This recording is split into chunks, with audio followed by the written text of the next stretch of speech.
everyone, I'm here with Astro Chat for the month of December. So this is a look ahead at the major aspects that are going on for the month of December. So let's get straight to it. The biggest change is happening right this week. It already happened on Monday, and you've probably, if you're following astrology stuff, you've probably heard a fair amount about this already, but we do have Jupiter changing into the sign of Capricorn. So why is everybody talking about this? Well, Jupiter changes signs only once a year. It takes 12 years roughly to go all the way around the zodiac, unlike the sun, which takes a year. So it spends about a year in each sign and it really sets the tone for the year. So last year at the end of November, Jupiter moved into Sagittarius. Now, Jupiter is about where we find things easy, where things are flowing well and we have a lot of luck. It's where we expand, it's where we grow, it's where we can really push ourselves beyond what we usually do because we're lucky in that area. It's also an area we might get lazy in as well. So take a look at where Sagittarius is in your chart. So for example, Sagittarius rules my third house. So last year was a time for me to expand in areas like writing things. It was in my relationship with my siblings. It also has to do with short trips as well. Well, now he's moving into Capricorn. And Jupiter was very happy in Sagittarius because Sagittarius is a sign that he rules. Each sign has a planet that rules it. So Jupiter's happy in Sagittarius. It's kind of like his home. So he's pretty happy there. Well, now he's moving into Capricorn. And Capricorn is a very different energy than Sagittarius. Sagittarius is a mutable flyer sign. So it's about going with the flow. It's about creativity. It's about optimism. Sagittarius is a very expansive sign. It's all about adventure and philosophy and big ideas and dreaming big. It doesn't like to be held down. It's about humor and laughter and fun. So that gave last year a little bit more of a light-hearted energy to it, even though there are a lot of serious things going on in the world, and certainly there's a lot of things that the planets other planets are talking about in those areas. But there was more of like a sense, I think, of maybe people had a little more hope in some areas or had a more positive outlook or a sense of escape from, or perhaps a bit of a big picture type thinking. Well, now he's moving into Capricorn. So last year he was asking us to dream big, to look at what our hopes and dreams are. Now he's in Capricorn, and Capricorn's an earth sign. It's a cardinal earth sign, and it says, now you need to get down to work. You dreamed big. You had some big ideas. What are you going to do about them?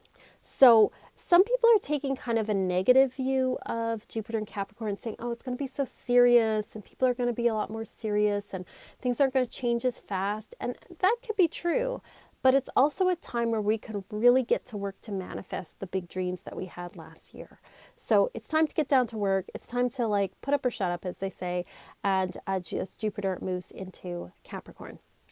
So also just to mention as well for the coming year, Jupiter is going to meet up with both Saturn, Pluto, and the South Node, which are all in Capricorn.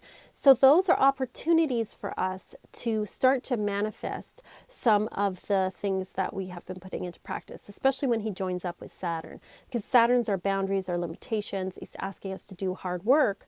Well, when Jupiter comes up, it's like, you know, if you've been doing the work, you're going to start to get some rewards. Also, when he meets up with Pluto, how can we use the changes that are happening to expand ourselves? And then when he meets up with the South Node, which is all about our karma and our past, if we've been doing well in that area as well, we may get some rewards. Some things from the past may come back to us in a positive way. So that's kind of why I take like a more positive spin on the Jupiter in Capricorn that we're going to see happen. It switches December 2nd and it goes all the way till next December, I believe, when he goes into Aquarius. So that's the first big thing. Next, we have Mercury moving into the sign of Sagittarius on Monday, December 9th, because he spent a really long time in Scorpio. Scorpio, because he was doing a retrograde thing, he went forward all the way till almost the end of Scorpio and then went back and then went all the way forward again. He usually only spends about 3 weeks in a sign, but he spent like a good month in the sign of Scorpio, if not longer. And so now he's moving into Sagittarius. So when we communicate with people, we're not going to be quite as serious. There's more of a lightheartedness to the way that we communicate. I have my Oracle of the Radiant Sun here. So let's get our Mercury cards. Mercury in Scorpio has extremism, because people can be kind of intense in their communication when Mercury is in Scorpio. That's quite the dramatic picture there. When he's in Sagittarius, he's all about discovery. He wants to talk about big ideas. He wants to talk philosophy. He's more likely to listen to people. He doesn't take things so seriously. So our communication kind of improves. It gets a little more fun as we get into December. On Thursday, December 12th, we have a full moon in the sign of Gemini. So full moons are always when the sun and moon are opposite each other. So the sun's in Sagittarius, moon is in Gemini, and he's kind of asking us, like, our big, Sagittarian ideas. How are we going to break that into small goals and small parts? How are we going to break that down? So he's asking us to find that balance in that area. How are we going to make those big ideas, into smaller little goals? So that's the full moon challenge. Thursday, December 12th as well, Chiron moves forward. He was in retrograde. He's, he moves pretty slowly around the sky, so we don't really feel the retrogrades that much, but you might feel on Thursday a shift in, because he rules healing and healing wounds. You may find that you either resolve something, or that you feel like you've moved forward when it comes to healing or forgiving a certain thing from your past. So that can be a really healing time, and that's a good full moon as well to work on healing things. December 13th, we have Mars making a trine with Neptune. So it's a good time to take some action if you're involved in things like dance, music, if you're involved in spirituality, which all are things Neptune rules. But it's saying that we might act in a way that, how do I put this? Neptune also rules delusion as well. So we may take action on something that isn't real. We may be sort of putting effort into a pipe dream, or we may act on the word of someone else and then it turns out not to be true. So don't make any giant decisions whenever kind of Neptune's around, because you don't see all the facts. Sunday, December 15th, we have Jupiter making a trine with Uranus. So this is an interesting one, because Jupiter is all about expansion and growth, and Uranus is about sudden changes, insights, chaos, electricity. It's about sudden changes. Well, there may be some really good news that comes to you on that weekend. Look at where Capricorn and Taurus are in your charts for some hints about that. But there's some sudden piece of luck or sudden piece of insight that's really going to help you to move forward. So there's something really lucky coming on that weekend. Thursday, December 19th, we have Mars making a sextile with Saturn. That's a time to really put some energy into your plans, into goal setting. You might want to take some time out that day to make some concrete plans for 2020. Not so much earlier when he makes that trine with Neptune, but when he sextiles with Saturn, Saturn's about organizing things. So it's a good time to take action on stuff and to get organized. Good time to clean out a room too. Friday, December 20th, we have Venus moving into the sign of Aquarius. She's in Capricorn right now, which is a more serious sign. And she rules our sense of aesthetics, but also romance. And so we might have been a little more serious, a little more conservative in our romance. Well, we're a little more open to things being different when she moves into Aquarius. So just again, to pull out the cards here. So Venus in Capricorn has convention as its sign. In Aquarius, it's detachment. So we may not be as interested in coupling up with people at that time. Or we might find that we need, if we're already in a relationship, a little more space, a little more free time. It doesn't mean that we're going to be like, no, I don't want you around, but just we want a little more time for ourselves. Venus in Aquarius also is usually attracted to the unusual, the different, things that are unique about people. We're not so much worried about convention and being conservative. We want to be ourselves and express ourselves in our own unique ways.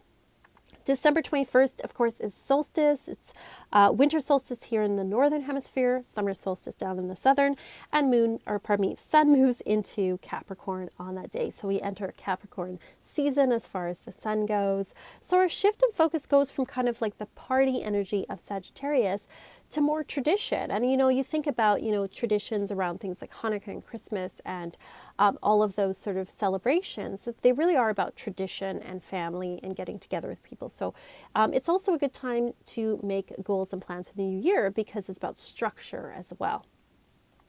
We have a new moon not the next day, but the day after Christmas, December 26th, we have a new moon in the sign of Capricorn. That is a great day to do some spell work, to set intentions for 2020. Capricorn's about, like I said, getting down to work, getting realistic, and really focusing on and putting some intention into those goals that you've made. Then on Saturday, December 28th, Mercury moves into Capricorn. So he goes fairly fast. He's actually like in 3 different signs in the month of December. So he goes into Capricorn. And so he moves from communicating in kind of that very expansive, philosophical way to being more reserved, a little bit more held back. It's good though in a way because we listen more, but we tend to kind of keep things a little closer to our chest. We tend to be a little more practical in the way we communicate with others, but sometimes we're not as open to other people's feelings. So we need to watch for that. And then I will, again, we'll find the cards for that. We have Mercury. Where's our Mercury cards? Here we are. We go from discovery to organization. That's a big key word for Capricorn, organization. So we get a little more organized in the way we're communicating with people, that's for sure. And then on Monday, December 30th, we have Vesta, who's a asteroid moving forward. She was in retrograde. Again, you may not necessarily feel this, but you might have an urge on at the end of December and into January to maybe organize your house a little bit more. It also asks us, what are you devoted to right now? What do you want to spend your energies on? Where do you actually want to put your time and your energy into as you move forward into the new year? So it's kind of an exciting month. There's a lot of energy shifts and changes. Definitely the tone for 2020 is being set. Look for the weekend of December 15th for something lucky to happen. Luck is in the air at that time, but it's a busy month. So let me know what you think. Let me know how you're feeling about the whole Jupiter moving into Capricorn thing, what your plans are, all of that. If you're interested in more astrology stuff, I have a couple of free resources. One is if you sign up for my newsletter on my website, the link to my website is below, you get a full moon and new moon report that lets you know kind of what the energies are for the full moon and the new moon. So like twice a month, I have a newsletter that comes out. Also my Twitter, I do like a little fun daily astrology weather with a little GIF. I try to keep it light and fun. But if you're interested in even more stuff than that, on the Patreon, I do have a weekly astro weather that goes into more detail that I have every month. And then I also have on my Etsy shop astrology readings as well, both birth chart readings and solar return, which is kind of like a birthday reading. It lets you know what's going on for you for the year ahead. So if you're interested in that stuff, all the links and stuff are below. But thank you so much for watching this. Do you like these astro kind of chats? Let you know what's going on for the month. Let me know, like and subscribe. And as always, peace and love and rock and roll.